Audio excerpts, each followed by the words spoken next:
9वीं कक्षा के विद्यार्थियों, नमस्कार। मैंने आपको लास्ट लेक्चर में कहानी लेखन किस प्रकार करना है इसका नमूना दिखाया और आपको लेखन करने के लिए भी दिया था। आपने वह किया ही होगा। आज हम नया टॉपिक शुरू करने जा रहे हैं जिसके लिए 5 अंक होते हैं और वह है प्रसंग लेखन यानी प्रसंग वर्णन। वो किस प्रकार करना है इसकी जानकारी मैं आपको आज देने वाली हूँ।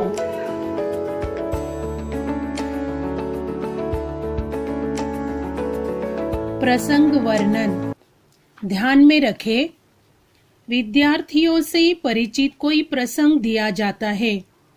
विद्यार्थियों को अपनी कल्पना के आधार पर 60 से 80 शब्दों में उसका स्वाभाविक वर्णन करना होता है। दिए गए प्रसंग को ध्यानपूर्वक पढ़ना चाहिए, फिर अपनी कल्पना के आधार पर उसे रोचक ढंग से आगे बढ़ाना चाहिए और उचित ढंग से उसका समापन करना चाहिए और इसके लिए 5 अंक है। तो इसी के ऊपर आधारित एक प्रसंग का नमूना मैं आपको पढ़कर दिखाती हूँ।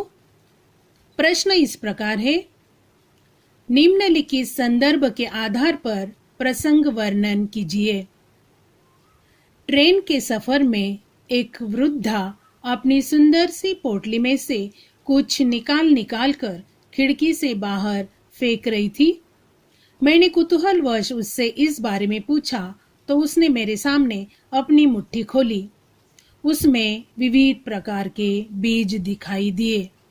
तो यह हो गया प्रसंग वर्णन और इसी के आधार पर तुम्हें यह वर्णन आगे बढ़ाना है। तो उत्तर किस प्रकार होगा? मैंने देखा कि उसकी मुट्ठी में विविध प्रकार के बीज थे।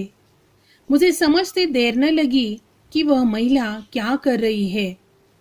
उसने बताया कि एक बार उसके इलाके में भयंकर सूखा पड़ा था। ताल तलैया सूख गए थे। कुओं का पानी रसातल में चला गया था। फसलें नष्ट हो गई थी। उन्हीं दिनों एक महात्मा उस महिला के गांव में आए। महात्मा जी ने गांव वालों से कहा, पेड़ लगाओ, पानी बरसेगा।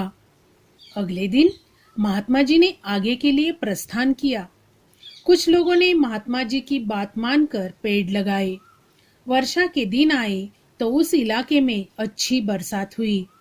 यह संयोग था या महात्मा जी के वचन का प्रभाव, किसी को नहीं पता। तब से इस गांव में पेड़ लगाने की परंपरा चल पड़ी। अब इस गांव का कोई व्यक्ति गांव से बाहर जाता है तो वह अपने साथ कुछ बीज जरूर ले जाता है। वो उसे कहीं न कहीं फेंक देता है, इस उद्देश्य से कि शायद उसमें से कोई बीज पेड़ बन जाए। मेरे साथ सफर कर रही महिला अपनी गांव की उसी परंपरा का पालन कर रही थी। मैंने सोचा, धन्य है यह महिला और धन्य है वह गांव जिसने वृक्षारोपण का यह अनोखा तरीका अपना रखा है।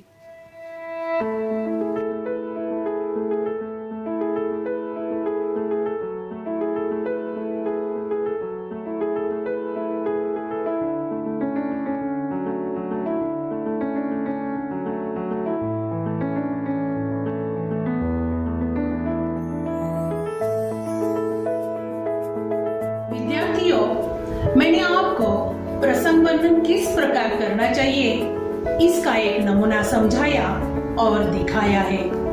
उसी प्रकार स्वाध्याय के लिए एक नमूना प्रसंग वर्णन आपको लिखना है।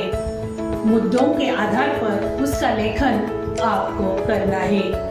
विद्यार्थियों, घर पर रहो, बार बार साबुन से हाथ धोते रहो और सुरक्षित रहो। धन्यवाद।